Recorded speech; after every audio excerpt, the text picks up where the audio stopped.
right, so we're not going to give you a super long introduction. You guys remember Mark? He did. Now, have you noticed anything different about Mr. Ryan? Yeah, that was his idea, by the way. His idea. So I think it looks great on him. I really do. Anyway, so kissing Christianity goodbye. Why so many young people are deconverting, deconstructing, walking away from the faith, however you want to phrase it. It does seem to be, let's say statistically, and even based on our social media feeds and the things we're hearing from our pastors and our parents and probably our friends, seems to be on the rise. More and more people that were once professing Christians, they're not anymore. What, Mark, is going on?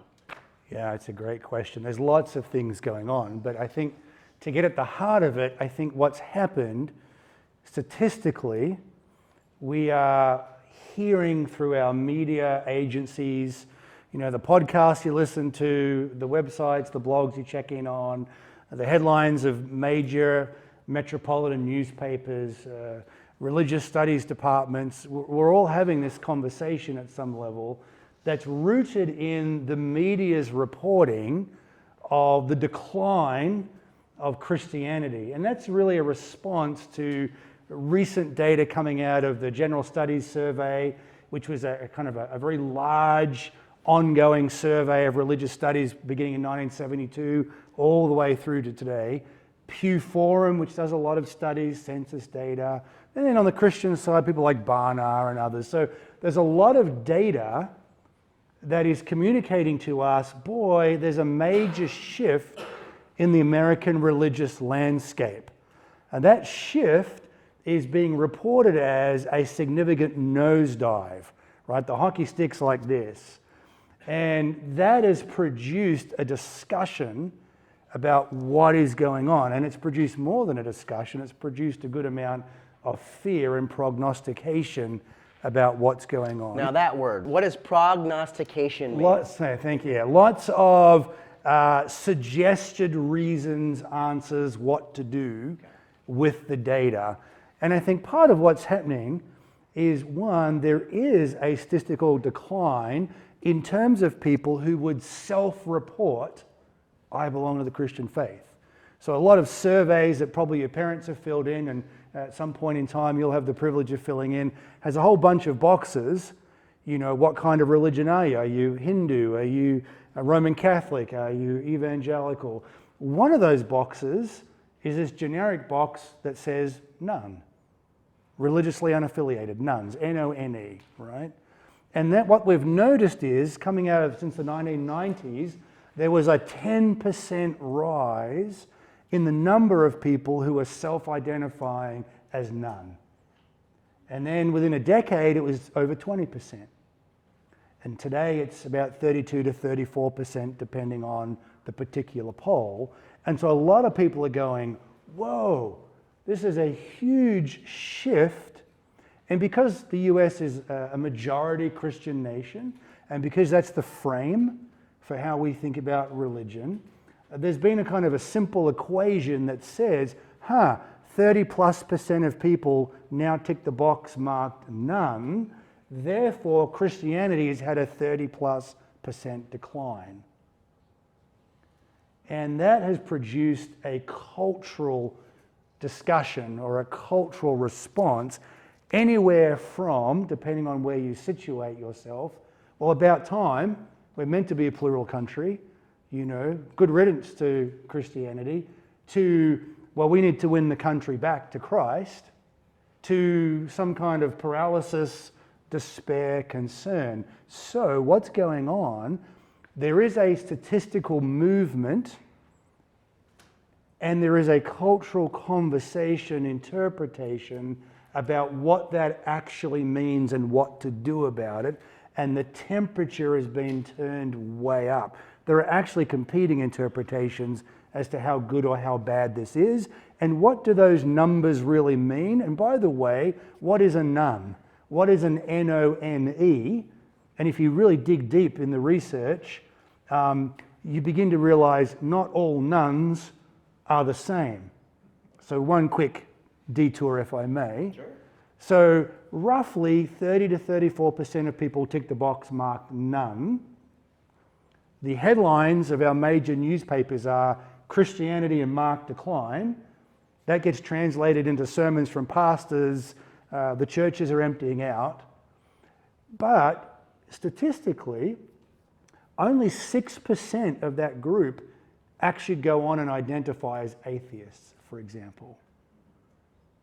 There's a few percentage points where they say we're agnostic, we're not sure. The overwhelming majority, around 20% of that 32%, actually say, I'm not affiliated with one particular Christian denomination, or I don't like organized religion, but they're actually still seeking, questing, exploring. So the nuns by itself don't tell us everything we need to know. But there is a lot of panic, a lot of concern, and there are things we ought to pay attention to. And this isn't, clearly, this isn't something that you've just been, this isn't a conversation you're having with yourself in the corner. You've done a lot of research, you've studied quite a bit, you've been listening to different people, podcasts, you've been reading blogs. I mean, you gave me a list of a lot of the resources and research you've been doing. So what have you been listening to? Let us know where you're getting a lot of this. Yeah, so I appreciate that. So I have an interest in the landscape of religion, and I have a particular interest in the landscape of Christianity, being a professing Christian, right? And serving as a pastor of a local church and teaching others who will be Christian leaders. So I have a vested interest. I also worked for an organization called L'Abri Fellowship, which for its 60-year history has been kind of a stopping place for people moving into or out of Christian faith. So I have this kind of reservoir of interest and experience. So when I started to hear the doom and gloom scenarios and I started to read the headlines, I went back and began to track with the General Studies Survey, Pew Research. So I did the work looking at the data, and some of the people who are helpful there, we have some wonderful sociologists of religion in this country. So up the road in Illinois is Ryan Burge, who's done some really helpful work. We have other folks like Glenn Stanton, who keeps an eye on these statistics, been reading him. Then we have some older, big picture people like Robert Putnam, who's been looking at trends more broadly in American religion. And then on top of that, I talk to folks who are pastors, parents, who are saying, this is what I'm fearing, this is what I'm hearing, this is what I'm experiencing. And then as another group, in the last 2.5 years, I've started more seriously researching the testimonies, the first-hand accounts of people who would say, I used to identify as a Christian, I no longer do that. So I'm listening to the testimonies of the deconverted, the disaffiliated, and I know a lot of folks. They come, they sit, they share their story, and then we have some anthologies now of people who've shared their stories. So there's actually a lot of data, and I'm trying to do my due diligence and get at that. But really, what moves me is the stories of people that I know. Right. We'll talk more about that in a bit.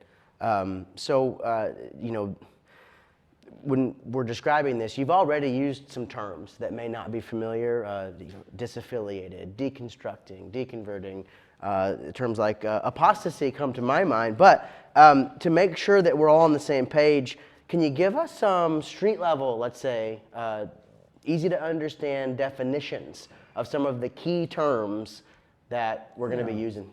Sure. I think it's fair to signal that depending upon who you read, some of these terms are disputed or at least are given a more particular definition, but we just want to operate shorthand or practically. So I want to start with one word that's often not used but very important, simply the word doubt. Okay? The word doubt in English comes from the Latin dubitare, meaning to be in two minds, right? Doubt is a word that many Christians get nervous about. I want to point out that doubt is really suspension of belief. Doubt is caught between. Beliefs are shifting, moving. There's things we don't know, but we sense aren't right. We don't hold with the same confidence. So doubt is simply an aspect of the human condition, right? We're finite knowers. We learn in piecemeal fashion. Doubt is not the opposite of faith, as we sometimes imagine and worry. So doubt is this reality of, I'm caught.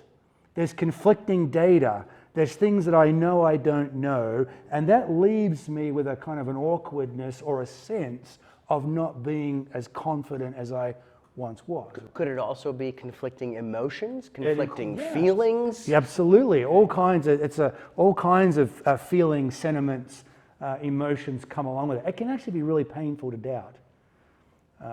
There's a Chinese proverb that talks about that when many Chinese talk about doubt, one of the images is of a man with one foot in two canoes or two boats. Now, just let that image linger in your mind for a moment and think about what happens. Let it play out. What happens with boats on the water, right? And so it captures the division, the mental division, the where will I land, who has my loyalty, my allegiance. But as those boats drift, it gets painful fast. It becomes increasingly unstable. All to say, when we experience doubt, it's not simply a cognitive, I'm not sure about that. It often includes a real profound anxiety. I'm not sure about that. What does that mean for X and Y and Z? And who do I tell and what do I owe? And so it can be a very painful experience. There's doubt. And then I think what we have is kind of what we talk about is, we can go different ways. I think there is deconversion, if you will. It's a popular term. That's the one right. I hear the most. Yeah, and it's a slippery term, but the idea is conversion, coming to faith, is a process. There are things that happen along the way, and we go, aha, this is it, this is for me. Deconversion is getting at the process of moving away from faith. And when I think of deconversion, I want to say it's not exclusively, but it is primarily cognitive. My doubts have now taken a hold of me, and my doubts are now leading me to review, step back from, look differently at my formerly held sets of beliefs. Now, this is a process. It doesn't happen all at once. There are ways that happens in spikes and troughs, and sometimes it's very subtle and sometimes it's very painful. But there's a process of second guessing what it is we believe and why, and that gets us to disaffiliation. Disaffiliation is a further step that says, you know what? I don't believe these things.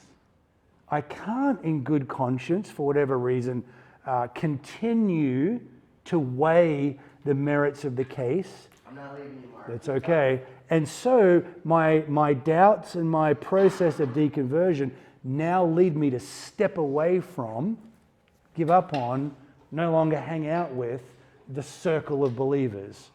So there's a progression, if you will. So doubt is part of the human condition, can be painful, but it's not in and of itself wrong or bad. It's the suspension of belief. Deconversion, I enter a process where I'm now giving more weight to my doubts, and in fact, my doubts are now dictating against my beliefs, and over time, that leads me to step away from, give up on, the community of faith I'm a part of, so that I no longer identify with, participate in the community of believers. Now, third term would be disaffiliate. Disaffiliate, yeah. And so again, all of this is meant to suggest a process that can be interrupted at any time or can be sped along at any time. But what we should maybe take away is doubt by itself is not the bogeyman, but we have to understand it can be really painful. And there's a process in which our doubts become sticky. They adhere to other things, maybe even toxic, and begin to poison the other things we do believe. And over time, if that's left unchecked, we move out of fellowship, we step away from others in the believing community. So now I'm no longer in doubt, I'm a disbeliever, right? I don't hold those things. And so many of the folks that we hear on podcasts, talkback radio, whatever, they now articulate reasons against their former Christian faith. You mentioned earlier that this is, it's certainly not just an in-house conversation. Christians are talking about this clearly, but non-Christians are also paying close attention. Different interpretations, different ways of looking at the data. I'm curious to know, is this new? Has this happened before? I mean, there's nothing new under the sun, where we often say. Is this a new phenomenon? Yeah, it's not. I think we're feeling it and talking about it in some new ways. But historically, Christianity is what we would call a serial religion, right? It ebbs and it flows. We've seen periods of history where Christian faith in particular locations or in particular communities have ebbed and flowed, gained and lost. So this is a rough analogy. If we think of Islam as a faith tradition, the center of Islam historically is Mecca. That was true in Muhammad's day, that's true today, and it's true of the global Muslim community, right? Jerusalem does not function the same way. And today in the Middle East, it's not the heartland of Christianity. And in fact, serially, as Christianity spread, it took its root in the Middle East and parts of Central Asia, but then was eclipsed. But then it took its root in Europe and in parts of the North Atlantic. And today we're seeing that eclipse, and we're seeing Christianity emerge with incredible numbers and power in Africa and Asia and Latin America. So when we think of Christian expansion, and this is really the work of a man called Andrew Walls, Christianity has expanded serially. It ebbs and it flows, it moves. So what that means is Christian history is often the history of the growth of faith and the loss of faith. And then we have strange things that we often don't take stock of. So if you may know the name Charles Haddon Spurgeon, a famous Victorian Baptist preacher. I am not going to comment on his personal habits. Yes, he was. But here's the thing, right? For many evangelical, Bible-believing Christians, Spurgeon's sermons were being printed in the London newspapers and published by all kinds of secular presses. And it looks like a high watermark, right? At the same time, in Victorian England, they were talking about what we're talking about, the crisis of faith.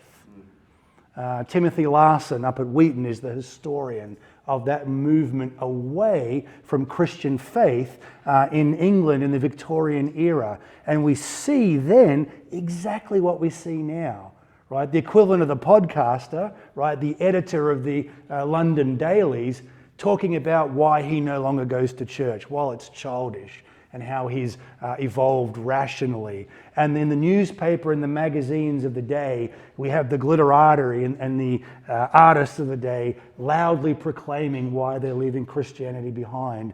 And this is happening side by side with Spurgeon preaching to 5,000 people Sunday morning. Without amplification. With amplification. So, the takeaway, we are in a period in the life of North America in which there is a statistical decline in those who self-identify profess Christianity. But it's not entirely new, and I would want to suggest it's not all bad, it's not all doom and gloom. It can be heartbreaking as a pastor, as a parent, as a friend, so I don't want to diminish the existential anguish of someone we love losing faith, right? But if we I don't want to amplify that as if Christianity's failed us and the churches are all shrinking. Actually, the Pew poll from 19 shows that Bible-believing or evangelical churches have actually grown several percentage points. And if we take a 30-year average, Bible-believing evangelical churches are largely unchanged. The decline is happening in other segments of the Christian population, and for reasons that have a lot to do with the shift in culture. So good and bad, yes, it's happened before, yes, it will happen again. So a lot of this is very, big picture, mile high, broad, and because it's happened before, I'm sure that there were particular triggers or reasons or tipping points for folks back then that don't apply to today, and the things that are happening today wouldn't apply back then. So in your research, and as you talk with people and you read things, let's just drill right down, what are some of these, let's say, triggers or pressure points or tipping points for people?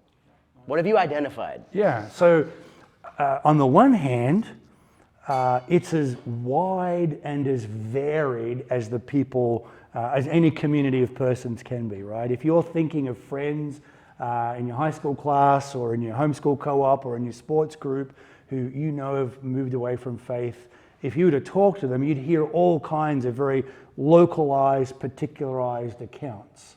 So that's the first thing to say, huge variation. But when we scratch the surface and we begin to collect and collate some of these stories, as I've been interviewing people, there are some fairly predictable buckets. There are some triggers that get mentioned over and over again that are not, we're not hearing them for the first time in Christian history, but they make sense in a particular way and they bear weight for our moment in time. So for example, if I think of one bucket, let's just call it the bucket of church culture, right? Some of the ways that we do church, some of the ways of being church in our contemporary North American moment are really grating on people. So many people will report, for example, church is not a safe space. I don't get to ask my questions. They would never dream of going to their pastor or their deacon or their Christian principal and being honest. I don't know that I believe what the Bible says about X. The culture of the church isn't always welcoming of that. And so there's a kind of the fear factor. And then there's actually, for some churches, to doubt is to disbelieve, right? There isn't that space to come alongside and help you sort out competing options. So for a lot of churches, to confess doubt, to acknowledge doubt, you can inherit a rather stern or concerned look. And so many recent deconverts talk about, again and again and again, the culture of the church, not a safe space, not welcoming, right? Another one, inside the culture of the church, it's changing now, but we hear it. So the language of purity culture, the purity culture movement that I think is to some degree wrapping up, but the 90s, 2000s, we saw as the culture moved and became more sexually expressive and loose or free, choose your adjective, many churches clamped down. And purity culture, by the way, I'm not talking about or questioning the Bible's teaching about the need for us to live sexually chaste lives, right? That's good New Testament advice. But that advice got coded in a certain way. So we had pledges and special rings and commitments not to hang out with the wrong crowd, or and looking at someone sideways leads to pregnancy, and so don't look at anyone. And and so what happened over time was that we now have a generation of young men and women who say again and again and again, number one, that was a huge overreach. That is not what the Bible says for itself. Number two, it was just dumb, right? I was forced to conform to all these behaviors and expectations that left me repressed, out of step with the culture, the laughing stock of my friends. How dare you? Or as a pastor, I've met with so many young women and men who'll come to me now as 30-year-olds saying, when I was 15, I signed that pledge and I wore that ring. and I was chaste and I didn't fool around, and I went through my university years praying for a godly husband, a godly wife, and now I'm 30 and there's no one on the horizon. I'm alone. I've been left on the shelf. I've missed out. Or, tragically, I married the Christian man and he beat me for 3 years till I fled. So purity culture overpromised and enacted practices and expectations that were harmful. I hear that again and again and again. Here's a third one, and I want to... Hey, before you move on, though, if I could just add to that, because I'm in this weird stage in my, professional career in that I'm watching all kinds of young people getting coupled up, married. Some of them are having kids. It's insane. It's not always. Sometimes you hear. Hopefully, it's rarely that you hear this. But yeah, my husband beat me. I thought that if I just, I made these pledges and I kept myself free from sexual sin, that marriage would be perfect and good. And he did it too. What went wrong? But it's also it's guys experiencing from their spouses we did everything right, and yet like sex, it's not the blissful, magical, mystical experience I thought it would be. It's actually really awful sometimes and hard to initiate or hard to do. Or we have problems that nobody warned us about. And we're not one flesh. We're not one soul, one mind, one body. We have disagreements. We have issues. This is not what I was promised. And I've seen some of those conversations lead to counselors' chairs and then to divorces and then to deconversions and disaffiliations. That's right. It's obviously our sexual practice is a deeply personal aspect of our human lives together, right? Sex is profoundly good according to the Bible, but it can get profoundly distorted because of human sin. And so we've discovered all kinds of way to twist and distort sex. And so if we pick on someone like Jesus or Paul or Peter, the biblical teaching of the New Testament is really looking both of those realities in the eyes. Sex is a good gift from a loving Heavenly Father. It's a pointer mystically, transcendently to life between Father, Son, and Spirit, right? And it's a gift in this exclusive relationship of covenantal marriage. It's good, it's good, it's good. And yet, let's look at all the ways it can go wrong. And so Paul teaches us, and Jesus and Peter, all the biblical writers, how then do we navigate and conduct ourselves sexually? I'm a big fan of the New Testament sexual ethic, right? I'm all in there. But here's what happens with purity culture. Purity culture says, we're all in, and we think we can go one better. Let's go above and beyond. Let's have more rules and protections. And then there's this over-promising. If you do it like this, right? If you keep this rule and you wait this long, then there's a reward, right? There's an expectation. Oh, I've read the statistics, right? Some Christian sociologists. Christians have the best sex, right? Well, that would be awesome if that was true.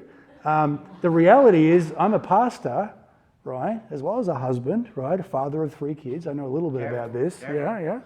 But here's the deal. As a pastor, I'm pastoring human persons, right? Who want to follow the Christian sexual ethic, but it's hard. And the things that have been overpromised or the things that have been simplified aren't playing out. And instead of saying, you know what, that was oversimplified, that was overpromised, I'll go back to the New Testament, people say the whole thing's out. And so we have a large number of men and women who are feeling gypped, cheated, angry, hurt, wounded around this issue. Another bucket we've seen in our own, is just as controversial, I guess, but in our own time, the other topic I can expect to find in the data and that I hear from people is the conflation of church and politics. Okay? Now, I'm not going to get into left, right, who to vote for. That's not my job, right? I'm Australian. What do I know about American politics? But the reality is, when we conflate the two, when we choose a political party and we invest in that, or we give to that kind of, oh, this is the Christian way, this is the Christian package, right? Inevitably, we get let down. Inevitably, our leaders fail us, again, overpromise, or we find inconsistencies in their lifestyle. And, we're human beings. Doesn't matter if you're right or left. We get it wrong. We sin, we fail. But when we put the name of God on a political party, right, that burns us every time. And we've been in a season of a rather tight alignment between, for example, evangelical Bible-believing churches and a particular political party. And now we're left picking up the pieces. The over-identification is hurting us. Now, it can happen left and right, but we've been in a particular season. So when I talk to people who are deconverting, I know I'm going to be talking about sex or politics pretty quickly. Now, another bucket is the classical bucket, right? Some things remain the same. So some people go to the university religion department and their professor kindly tells them, no, Paul didn't write those books of the Bible, and we're not really sure that Jesus said and did all these things, and there's no way anybody in their right mind could believe these claims. And so I still find a lot of people are wrestling with, how can I, in the 21st century, as an educated young man or young woman, believe these things? And when that question is coupled with or placed into the context of not being able to share my doubts, right? Not being able to openly express my fears and concerns, I've got to keep that to myself, that becomes a very toxic mix. So there's all kinds of Bible doctrine, Bible verses, Christian truth claims that are just as confusing now as they were 1,000 years ago, 1,500 years ago. So we still haven't gotten as good as we ought to at dissecting and sitting with those who have these basic Bible claims. Now, we can multiply the buckets. Another common one is, my church is the true church. Well, what about the other 400? Are you really saying that my friend who's in the Baptist Volleyball League is really not as good as me because I'm in the Presbyterian Volleyball League or whatever? For a lot of people, that we live in an age of great sensitivity. We live in a pluralistic era. And when somebody makes very exclusive claims, boy, we just find that so hard to swallow, right? And then these buckets now begin to mutually reinforce one another. I have a doubt about the Bible. I can't really go to my pastor, my Christian leader. I'm feeling gypped about the sex advice I got. I'm not going to vote for that political party, so I'm not sure I'm welcome in this denomination. And I've got all these questions about the Bible. And it just becomes overwhelming. We're opening some cans filled with worms here. But if I'm hearing you, snakes, yeah. Some. If I'm hearing you, there are a number of triggers or buckets that you say, and I'm sure you could mention a few more, but these triggers or these buckets could and sometimes do lead people to deconvert and disaffiliate. But for others, maybe these aren't issues. Maybe these questions are answered. Maybe these issues are addressed. What else have you been noticing about the process, maybe, for those that these buckets aren't a factor? Maybe there are other factors. Maybe there are other things going on. Yeah. So I think, on the one hand, many of these buckets or triggers, which we could multiply, are cognitive, right? They're about things to believe, things to rationally articulate, understand. For many others, that's not the process of deconversion. I've sat with many people who really, it's the culmination of disappointing experiences. I sat with a young woman not too long ago who is profoundly embittered against her childhood Christian faith and against the church that she grew up in. I mean, absolutely angry. And she'd, sometimes with folks, I asked them to bring write down your questions, get them all out. I'll help you multiply them if need be, and we'll just go. I talk with folks all the time. So I said to her, listen, you say, write out your questions and we'll just take them one at a time over coffee. We'll see where we go. So, the virgin birth is ridiculous and Christianity's patriarchal and the Trinity makes no logical sense, it's incoherent. And we're talking about these things. And what I noticed was the moment I began to offer, here's a different way to think about this passage, or here are some answers from Christian history, the moment something began to be answered, it got pushed away. And she would go on to the next thing. And the next thing. And what about the Crusades and the Inquisition? Next, I didn't even get to answer that. 2 minutes in, we're on to something else. And so you begin to suspect, I don't think this is a rational problem. So I paused and I said, with your permission, who hurt you?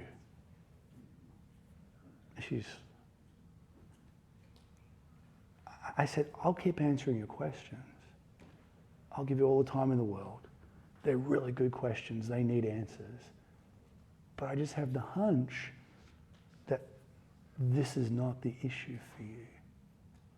And she began to tell me the story. She's a twin, how her and her sister, after her dad's death, he was not that old, the church, in different efforts to help, put their mother under church discipline because she was dating some man in a different denomination that the church didn't agree with. These young women, when this happened, they were 14. And so they were grieving the loss of their father, hoping that their mum would find a healthy companion and some measure of a father for themselves. And the church is coming down because he's not in the right tribe. And the mother ended up leaving the church and marrying this guy. Notice she married him. The church couldn't enact discipline on the mother because she'd withdrawn a member. They disciplined the twin girls. Now, can I just say, that's all kinds of wrong, right? There's no good process here. It's a disaster. But here's the point on this occasion. One of these girls, this young woman, is throwing Bible questions at me and theology questions. Why did she leave the faith? Not because of a Bible verse or a problematic doctrine. Her world imploded by the bad behavior of professing Christians. And we're still talking through that. But as we identified that, she very quickly said, yes. She said, why would anyone in their right mind want to be involved with a community like that? So there are all kinds of reasons and triggers and experiences that we have to learn to listen out for. Here's another thing that I think is a different track but related. What else am I learning? So the power of experience, not just rational, logical issues, but here's another one. And this actually came to me from Francis Schaeffer many years ago. Francis Schaeffer noticed in his work with young people in a previous generation a phenomenon that he called the donkey of devotion. Right? It's a weird phrase, right? But he was reflecting on the fact that in some cultures around the world, and particularly in South America, right, a donkey, a mule will carry a tremendous load. Right? That may be the only possession of real worth that a family owns, and it's going to carry the groceries and then the crops and the tools of the trade as well as the kids to church or school. And what happens is, and this is Schaeffer's analogy, is that our faith is the donkey of devotion. Questions arise, bad experiences accumulate, we don't find the help we need or the trustworthy persons to help us, and so the load that our faith has to bear increases and increases and increases. And then one morning we go out to take the donkey to do its daily work and it's dead. It's collapsed under the weight. And Schaeffer's point is, we don't know which one of those particular burdens or issues killed the donkey. It's cumulative. What we know is that donkey, our faith, has been left alone, unsupported for too long. And it lays down exhausted, weakened, and dies. And so as I talk with people and as I meet with people, I want to listen to what they present. We have to take people at face value and seriously. But so often, what they report is not the issue. The issue is way back here in time or place.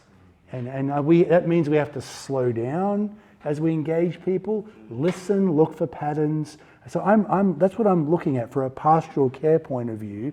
I can't just say, oh, they've deconverted, here's the issue. Rather, there's a pattern that includes, and the church is complicit in, of not nurturing, supporting, sustaining faith. We're not intervening along the way. I love this content. What I love most, and I've known you for a while now, I love hearing your stories.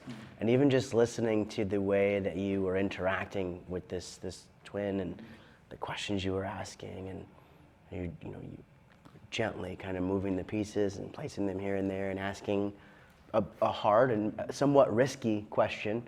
I want to know, like, practically speaking, as we're engaging with our friends, family members, the kid in the Bible study who doesn't come anymore, but somehow or another we still have a good chat on text messenger or something, right? There's still that relational link.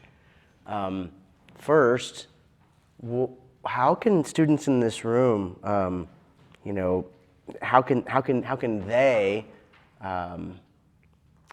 love and serve people that are asking these hard questions, that are, let's say, on the way out, or they're teeter-tottering, and then follow up with maybe some of the parents and pastors in this room or that might be watching this video? How can they serve from a position of like Christian leadership or Christian authority? So first to the students and their peers. Yeah.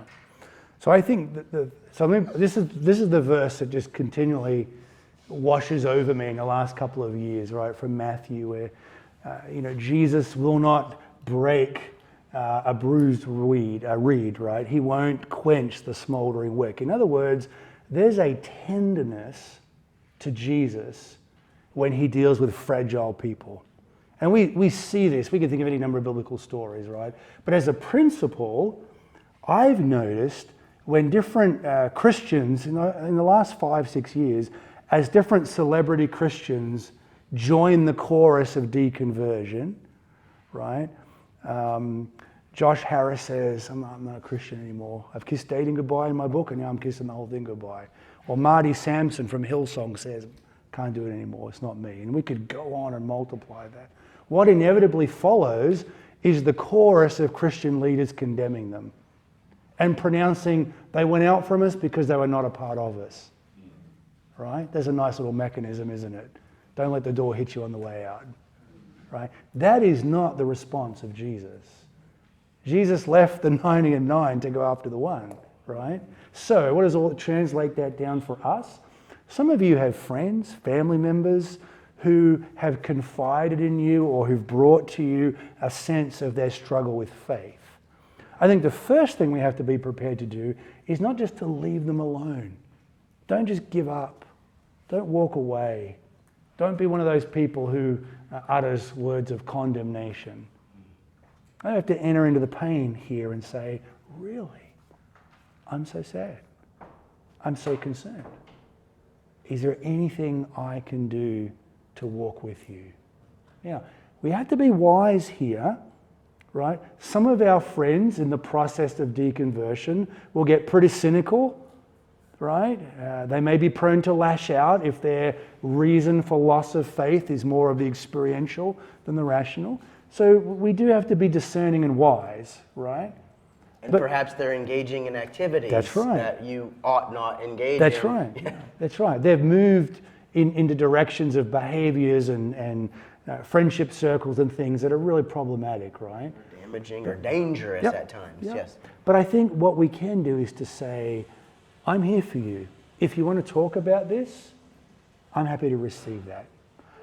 I can't promise you I have the answers you need. And by the way, I'm not going to try and fix you. right? But I do want to continue in relationship if you'll allow it.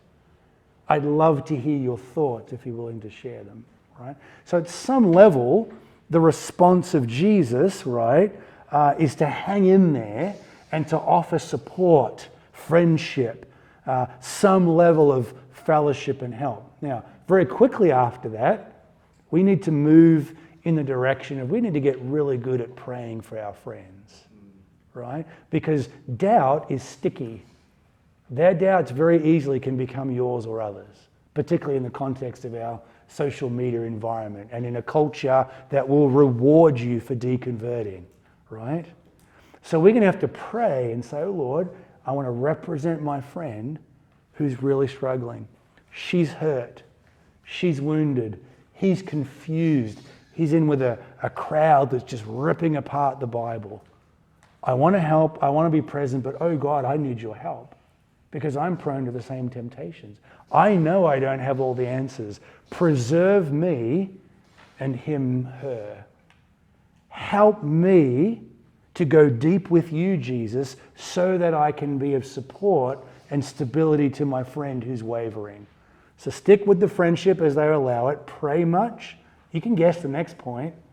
It's time to really go back to reading your Bible regularly, right? This is a period in which you need to be discipling yourself or in a discipling relationship. You can't give answers and you can't be a help if you don't have content coming in and you're not being helped. Don't try and rescue alone, right? I also think we have to recognize, fourthly, that this can be really painful, particularly for younger ages. What this can look like often is mums and dads who are concerned, but whose concern leads them to take kids out of youth group or sports groups or to change church because they feel embarrassed, right? We are going to have to find ways to say, how can I signal friendship support? And how do I, where it's appropriate, how do I help the youth group, the class, the homeschool co-op, whatever the group is? What's the appropriate way, not to gossip and not to put people under the bus, but to bring in other friends? Because Christianity is not a solo sport. No one believes by themselves, right? We're a community of believers. And we have to take away the shame and the stigma of our doubts in order to be able to honestly address them and bring new resources to bear. Don't add to the shame or the stigma. Rather ask, how do I bring support in this moment of time? And then I think recognizing how painful this can be, go slow, be patient. Don't imagine that what they really need, right? Here's the answer to deconversion. Let's just give them the latest Tim Keller book, right? Or let's just give them the latest apologetics podcast. Those resources may be and can be helpful, but they're not a substitute for relationship, for prayer, for scripture-inspired wisdom, and for continuing to offer to walk alongside and enlisting the godly help of others who are older and wiser. In one sense, we're talking about basic discipleship practices, but with room for the questions to be put out on the table in the open. With regard to giving your friends, say, the latest book by William Lane Craig or Lee Strobel or Tim Keller or Nancy Pearcey, or pick your person, right? I've got a theory about this. I love thrift stores, and I love to go to the bookshelves, and there are a few Christian books that I can always find. Number one, Purpose-Driven Life by Rick Warren. Number two, Your Best Life Now by Joel Osteen. Number three, The Case for Christ by Lee Strobel. And number four, and this is my favorite, Mere Christianity by Lewis. That's a little harder to find these days, but I found a lot at thrift stores. So here's my theory. I think that in our efforts to serve our doubting friends, we want to just hand them a tract of sorts. And this is just a thicker tract, right? And here, read this, and everything will be fine. And what ends up happening? Usually, they don't read it. It just sits there, it collects dust, and eventually, they get rid of it, and it goes to the thrift store. Why? Because they didn't pay for it, and it's just taking up space. I always tell people, I say, be the book. If you want to give somebody a copy of Mere Christianity, give them yourself, but be the kind of person that knows that book backwards and forwards and also knows the language of the person in front of you. Like, you know how to interpret or translate some of these points, right? I say be the book, because it's likely, once in a while you find an outlier, but it's likely that they're never going to read it and it's going to end up in a thrift store. And if it's Mere Christianity, I'll buy it for $1. I got a collection this big. I give them away all the time, so I'm a hypocrite. But I give them to people that I know are going to read them, right? But anyway, be the book. Great advice in terms of like talking with our friends. Now, maybe put on your professor, pastoral hat, your parental hat. You have kids of your own, and I know they've had some tough questions they've lobbed your way. For the parents in the room, couple people in ministry leadership positions, and people that are listening or watching, what sort of advice could you give them? Yeah, good. I think there's a couple of things. I mean, it's similar. Right? The first thing is, as leaders, let's model how to deal with doubt. I think for so many of our kids and younger people, they've never watched or seen or participated with a mature Christian who's been dumbfounded, confused, wrestled with a change of position or thought, right? That's all hidden out of view often. Let's bring that out into the open a little bit. Let's acknowledge the options.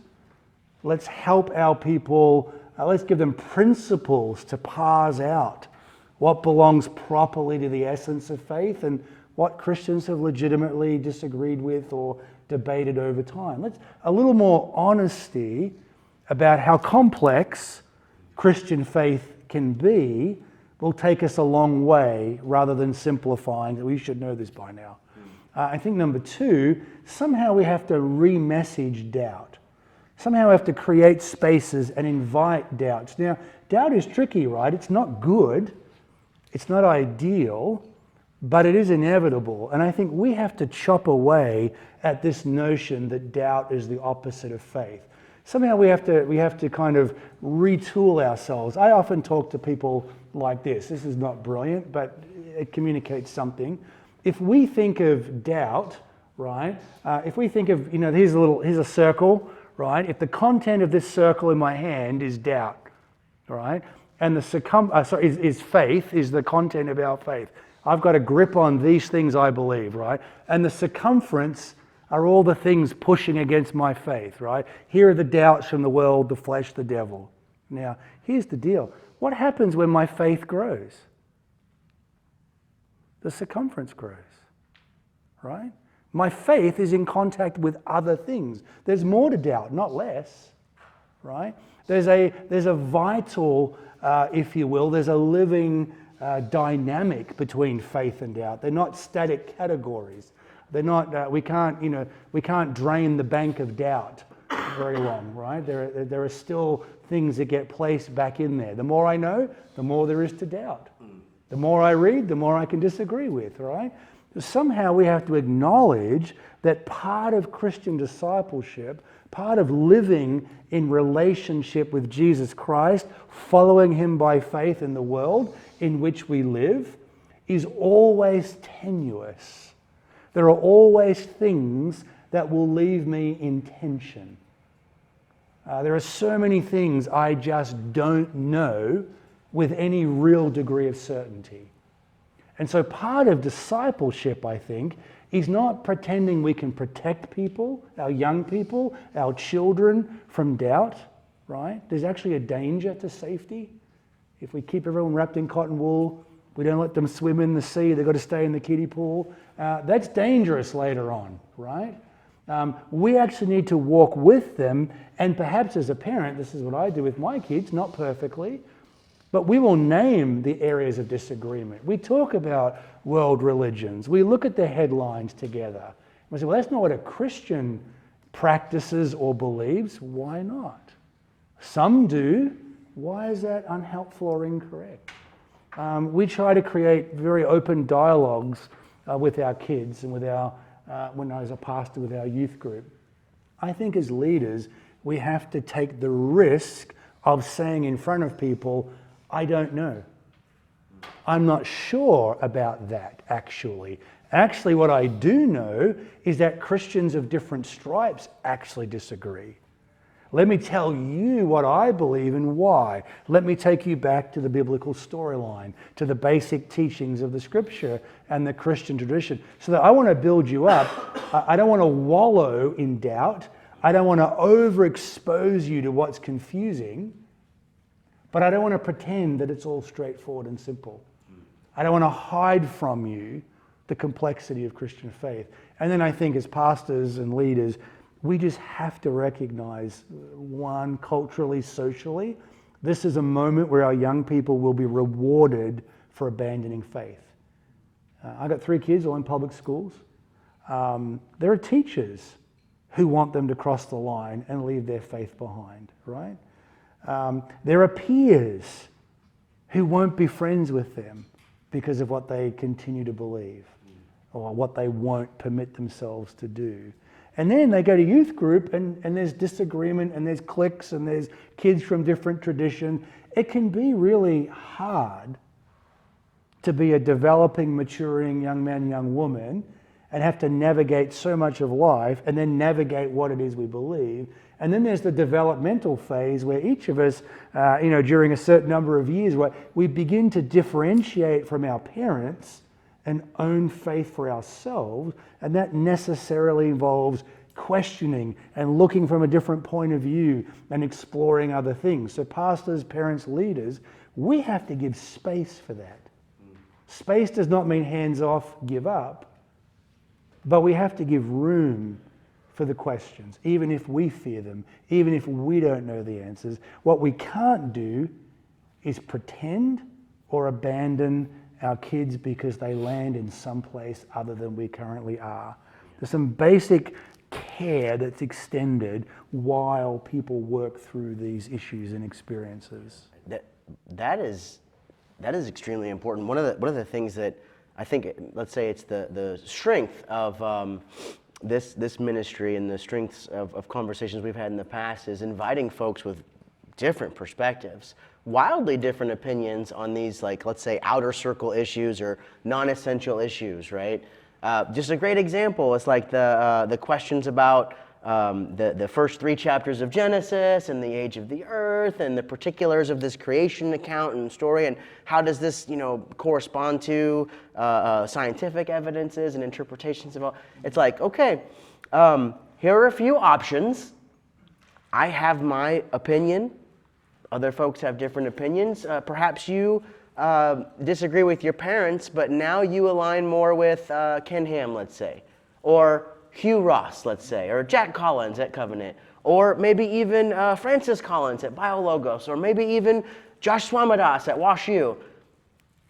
Fine, you're in good company. Like, maybe we disagree, but you're under the umbrella of Christianity still, and you're in good company, and this is an in-house debate, and we all are still sitting at the same table. And I found that there's so many students that are surprised when you say, oh, well, you don't believe that thing about end times eschatology? So what?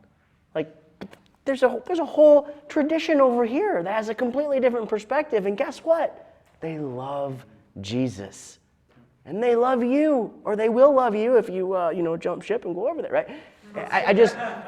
I would much, and my kids they're still young, and these conversations are coming, I'm sure. And I know that my posture will shift when my pet doctrines are no longer their pet doctrines, right? But it's like, man, I would much rather that a kid shifts into a different camp than says, oh, well, if I have to believe that the earth is a certain age, well, all right, I guess I can't believe that, and now I can't believe in Christianity either. Goodbye to all of it. That's just so powerful what you said about making space for conversations and inviting people that disagree and giving kids options. That's golden. That's priceless. And as an extension, not demonizing those other views or other people. So a very common conversation for me for many years, working with university students at L'Abri, was so many people would come to our home and stay with us and talk about why they're leaving faith. And you listen and you ask questions and you get down to it, and it's some version of this. I went to church. I was raised in a home where I was told Christians good, non-Christians bad. Christians honest, non-Christians not so much. Christians faithful, love each other, they're with you to the end. Non-Christians don't know what love is. They're all over the show, you know. And then what happens, and so they're in this environment, and then they go off to university, and they're like, hang on a minute, my psychology professor's a total pagan and the nicest guy on the campus. My psychology professor, she's a self-proclaimed Wiccan, and she leads the feminist studies group, and she invites me to her home every Thursday night for supper with her family. All right? We have to be careful that we're not trafficking in lies, distortions, exaggerations that demonize the other. Because I've had so many people over so many years say, if you lie to me about that, what else have you lied about? If it's not true that all non-Christians are terrible excuses for human beings, in fact, some of them are really good, and we all know that some of us who profess faith in Christ can do some really screwy stuff, right? So if you're lying about this, what else? We have to represent other viewpoints justly, fairly, charitably, and speak well of others. We can still say, that's a dangerous viewpoint. That's a false understanding. I don't hold that. We can communicate what's true or false, but when we demonize, characterize, I've seen that do a lot of damage. So we have to respect our children, our church members, one another enough to basically tell the truth. That will take us a long way. I think this is actually a good place to press pause and ask if anybody here has a few questions. We've covered a lot, and I wonder if anybody here would like to ask Mark to, yes.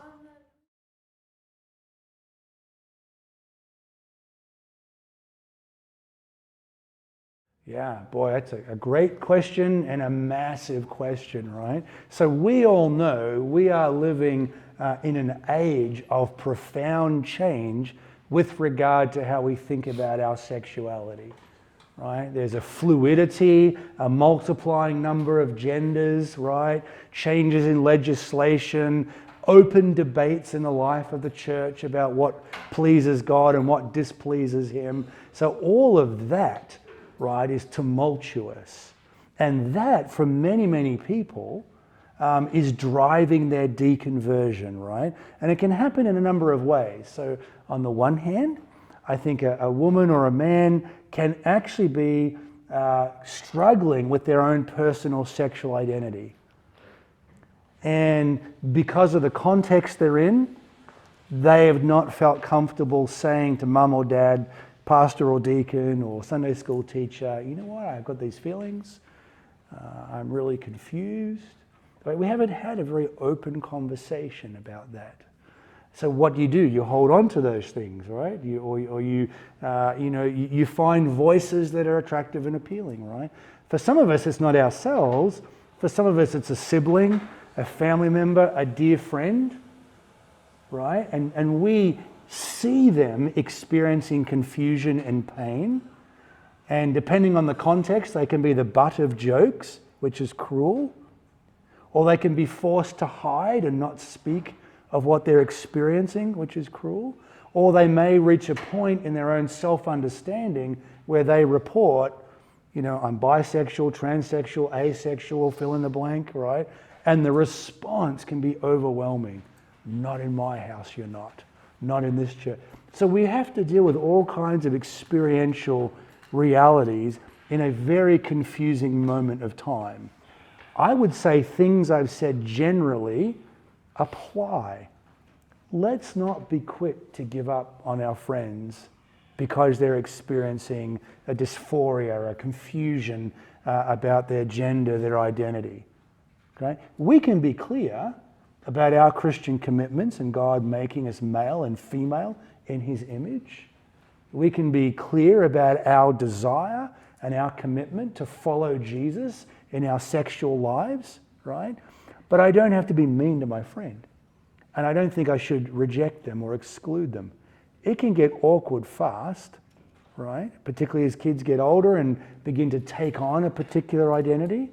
But I think we need to walk alongside as best we can, continue the conversations and model for them a healthy Christian response. Right? God's not caught off guard, right? God doesn't just throw folks to the side, right? We can ask questions. We can walk alongside. I do think we have to be clear, but I think we can be clear and we can be lovely to them, helpful to them. And now that can be tricky for some of us depending on age and stage of life.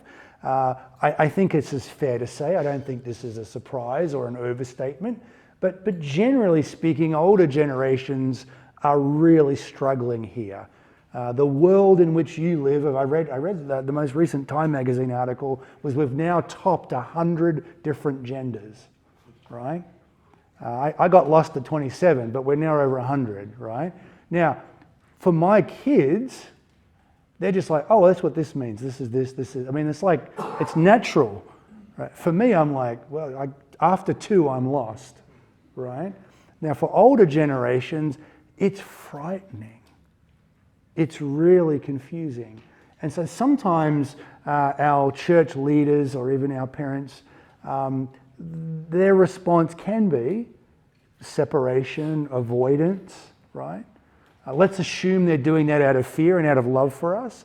But as we get older and as we live in a world in which genders continue to multiply and we continue to debate issues of sexual identity and sexual practice and permission, I think as mature and maturing Christians, we have to do 2 things simultaneously. Do what the New Testament teaches in terms of our own sexual expression, while modeling for them the grace and favor of Jesus Christ.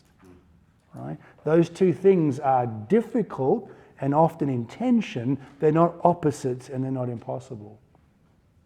I have a number of gay, lesbian, transsexual friends.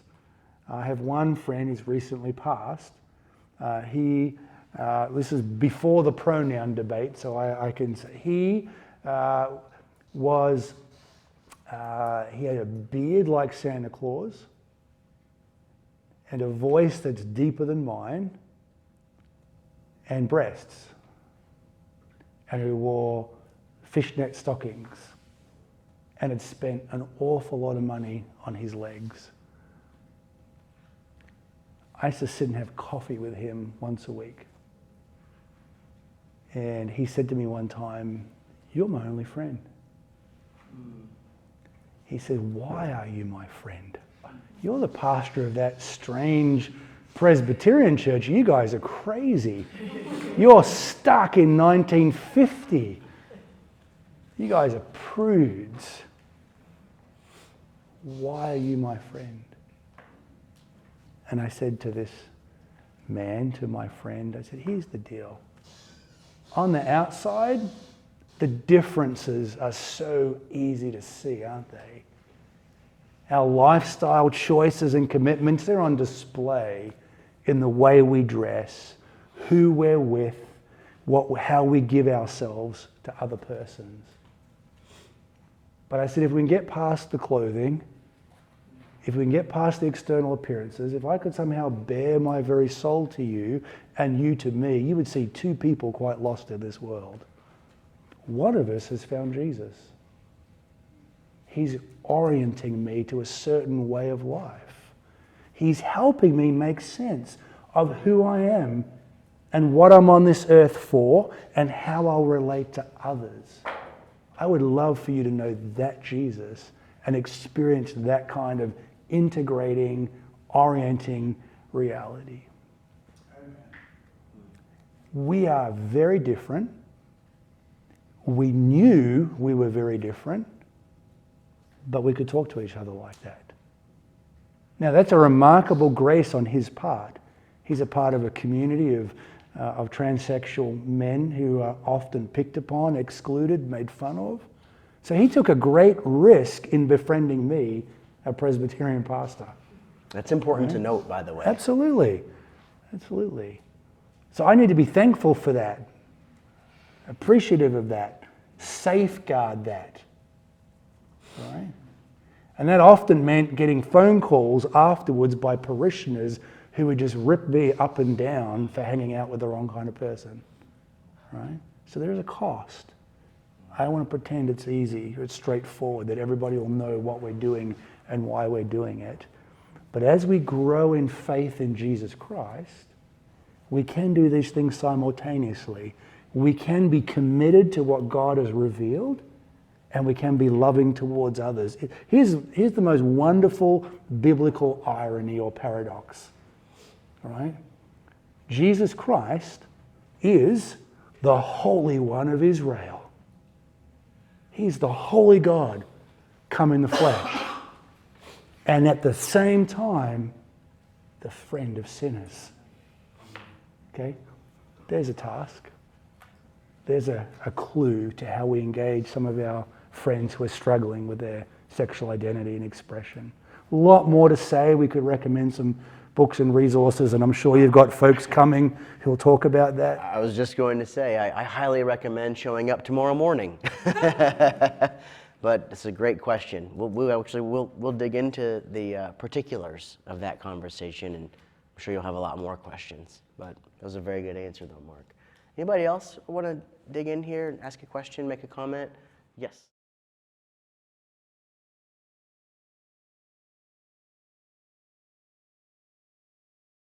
Yeah, it's true. I think a lot of what we're dealing with and addressing and what makes a lot of people step away is that pride, right? It becomes ugly and it manifests itself in broken relationships and shouting matches and hurtful words of disagreement. So yeah, I think the first thing we have to do is we have to recognize that pride lives in me. I'm not exempt. I can be prideful. I can get sideways about thinking I'm right and I've got it right and this is the right way to... So I think when we begin to see pride as it begins to manifest itself, the reflex of the Christian is to say, help me, Lord, I'm prideful too. Mm-hmm. So we acknowledge it in ourselves. We ask the Lord in a fresh way, forgive me, cleanse me, help me not to be prideful because I can see the damage it's doing. And then I think, depending upon who we're talking to, so if our conversation partner or our group of folks are not professing Christians, right, I'm going to give them a lot more room, actually. I'm going to do as best as I can to model a generosity of speech. I'm not going to return in kind. I'm not going to get all uppity and call them out. I'm going to persevere with them in love as best as I'm able. Now, I'm not a doormat. At some point, I will point out, hey, we've been talking for 30 minutes. This is the third time you've resorted to name calling, or you've questioned my motives, or you've called my Christian faith into account. I said, are you doing that on purpose? Is that how you view me? I will find ways to talk about the pride that's manifesting itself and intruding upon the conversation. Now, if I'm with believing folks, I'm generally speaking quicker to go there because my Christian brothers and sisters agree with me by profession that they're prideful and that doesn't please Jesus. So to my Christian brothers and sisters, I'll say, hey, sister, hey, brother, I'm not sure if you're aware right now, but your tone is really taking a sharp turn here. Is this where we want to go? Actually, I think what you're wrestling with here is, I don't think you're open to another point of view. Is that in principle? That you just don't believe what I'm offering you is valuable enough to engage? it feels to me like there's some pride here, that you're just digging in and doubling down. So for me, in the context of conversation, who's my audience? What's their ability to self-regulate, understand the way that pride manifests? And then I'm going to find a way to bring it to the surface. Hopefully, not being a jerk, right? Not pretending that I'm immune from all of this and that would never happen for me, right? But I think at some point, if we're having a conversation and if we're truly motivated to help one another, then we can call those things out. Say, actually, right now, this is what I'm hearing. This is what I'm feeling. Is this where we are? Do we need to take a break? My rule of thumb when I do evangelism and apologetics, and I'm always giving people the out. You know, rather than trying to keep them in, I'm always giving them the out. Is this too much? Are we moving too fast here? We've been at this for 20 minutes. Is there other things you want to talk about? I think we have to honor one another as human beings. And I think sometimes the pride that comes back can be a manifestation of feeling trapped, not feeling heard, struggling with some wound. And I think when we see that intruding, we have to name it and deal with it. But we can do that graciously with forbearance and love.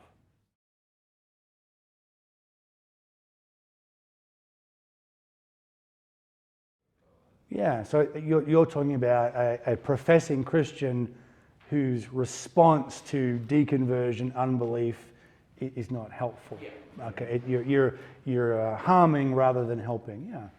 So I think I would want to say, Lord, my sister, my brother here thinks they're helping. I don't think they are. Give me wisdom. Am I right? In what ways am I the problem too? So my reflex is in before out. Now I say that, the truth is I get it horribly wrong too, right? On a good day, my reflex is in before out. There are other days. So I'm asking myself, Lord, boy, even in our very best motives, we can come on too strong, we can speak too harsh, we can be too quick. So Lord, guard me from that as I reach out to my sister, my brother. And I'm not going to do that in public. I'm not going to do that in front of other people. And I think what I do want to do is ask questions. Hey, let's just pretend our brother is Fred, right? Hey, Fred, on Thursday afternoon when we were talking to Jenny, right, I couldn't help but notice that conversation, that really got heated in the end. And I was worried for Jenny when she left. Did you pick up on that? Now, what am I doing? I'm checking. Is he aware? What level of awareness? Does he remember the conversation the same way, right? And then depending upon his answer, I'm also going to learn, does he feel bad about that? Is he concerned like I am? Best case scenario, he's going to volunteer. Yeah, you know what? Looking back on that, I think I was too hard on Jenny. I didn't mean to get her in tears, right? I'm so glad that that's the case. How do you and I help one another not to go down this pathway again? Now, worst case scenario, so what are you talking about? Jenny deserved it. You know, she's a pagan. She holds the wrong views. She's toxic to the youth group. We just got to shut that down. Like, whoa, hey, that's a very different response. Okay, so Fred, tell me, walk me through that. When you say we've got to shut that down, are you really intending to say we can treat people who disagree with us any way we want? So, that's an exposing question, isn't it? Hopefully going to say no, right? I think we want to have a conversation that draws us back to how does Jesus deal with unbelief? Right? And it's built in. We've already talked earlier this morning about 1 Peter 3:15, right? Always be ready to give an answer for the hope that's within you. Has the verse concluded? Is that all that Peter says? No. Yet with gentleness and respect, right? Peter marries task, right?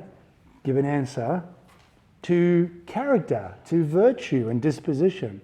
Patiently, graciously. Paul talks about let your speech always be seasoned with salt. We have 4 Gospels that show Jesus repeatedly engaging unbelievers,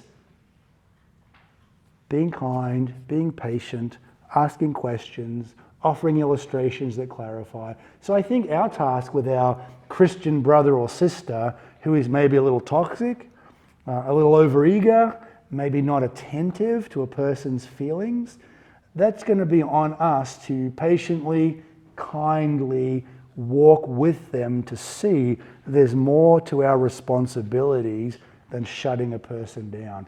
Yes, what was being said is untrue.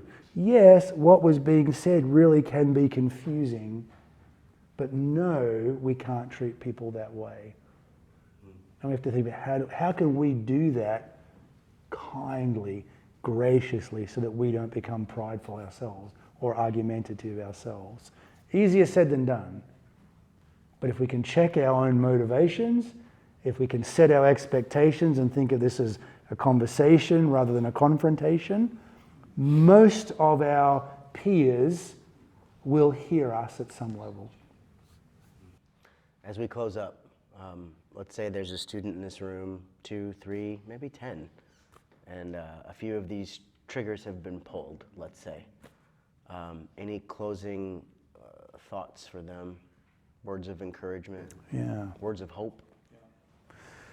So a couple of things. If you're sitting here this evening and some of the buckets or some of the triggers were just like, oh yeah, right, boy, I'm feeling that, or oh, mum and dad mean well, but Pastor so-and-so is a good guy, but doesn't really talk to me, or I'm not sure he's the person to bring my questions to. Whatever's going on for you, maybe here's a couple of things. One, I want to admit my limitations. I don't know your context or the personal situation, so I can only give more general advice. But one, is there a person you respect, you trust? Is there a person who can be a safe space for you? What I would beg of you is not to be alone with your doubts and your deep questions. Doubt loves the darkness. Doubt loves to multiply in quiet, shaded corners, right? Bring it out into the light to someone you trust, someone who's a safe space. That's the first thing. Acknowledge it. Say, yeah, I'm struggling here. Who's that person who can help me? Number 2, you're not alone.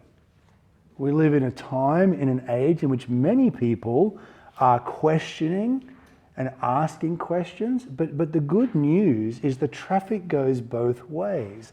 As much as we do hear that the church doesn't have room for my doubts, we're all here. There are ministries like Rethink 315 and others who are making room. Use those spaces. You will connect with individuals over the space of this weekend, and as they ask questions and as they take in information, maybe someone sitting near to you right now is someone that you didn't know before you got here, but you can begin to process some content with. Right? I would also say, rather than assuming or imagining that mum and dad or our church leaders are going to shut the thing down, let's at least give them the opportunity to hear us. Mum, dad, grandma, auntie, older cousin, deacon, pastor, youth group leader. I just want to bring this to you. I'm really struggling in my faith. I've got questions. Would you be willing to set aside a little bit of time to help me? I'm not a naive person. I'm studying trends in the life of the church. But part of the message of the deconverts of our day is that the church doesn't care, won't listen, doesn't have answers. For the most part, that's not true. I know hundreds of pastors who care deeply. Thousands, that's not an exaggerated number. thousands of Christian leaders who give themselves day in and day out to wanting the faith of others to grow, mature, and prosper. We've never lived in such an information-rich age in which there are resources, help, talks, books, publications, forums for discussion. Some of us will feel desperately alone with our questions. We struggle to imagine we can let them out. The truth is, for the vast majority of us, there are lots of people in our life who would be helped by hearing from you and who can give good help to you as you continue your journey. And many of those resources are right here in our backyard. That's true. Maybe you could name a few. I mean, in addition to Rethink 315 and a lot of the folks you'll meet here, Sage Christianity. Sage Christianity. The Schaeffer Institute. I mean, there's on and on. Please describe as many as you can in the last few minutes we have. Yeah, so I think, Jeremy, Sage Christianity is a new ministry online that's basically designed for people who are in the process of deconversion. They're asking, I used to believe this, now I'm not sure. I want to hear someone reputable engage these issues and topics in a kind way. That's Zach and Jessica Eswine at Sage Christianity. 2, La Brie Fellowship, located in multiple cities around the world, but in North America, in Rochester, New York, in Boston, Massachusetts, in Vancouver, Canada. Often there are day conferences and retreats. We have a retreat center in Steelville, Missouri, not too far away. La Brie is a French word. It means the shelter. It's the safe place to exchange ideas. Yeah. So these are communities that welcome people, and they have podcasts and online lectures and conferences. I also think, for example, we've mentioned questions of sexuality and gender confusion. I'm thinking of First Light, St. Louis, a wonderful ministry of counselors, male and female, professionally trained but confessing believers who create safe spaces and groups to help people with questions of gender and sexuality. I work for the Schaeffer Institute. We, when we're not doing COVID, right, we offer conferences in different semesters. We have resources online. We could go, if Letitia was still here, Reasonable Faith. That's right. Yeah, there's a chapter that's not too far from, well, we're in Illinois currently, but it's in St. Louis. Reasons to Believe has a chapter that meets at Grace Church. Lots of resources. And if there's anything that you heard here in terms of these resources and you want some info, some contact info, some details, reach out to me. I can get you whatever you need. Mark, thank you.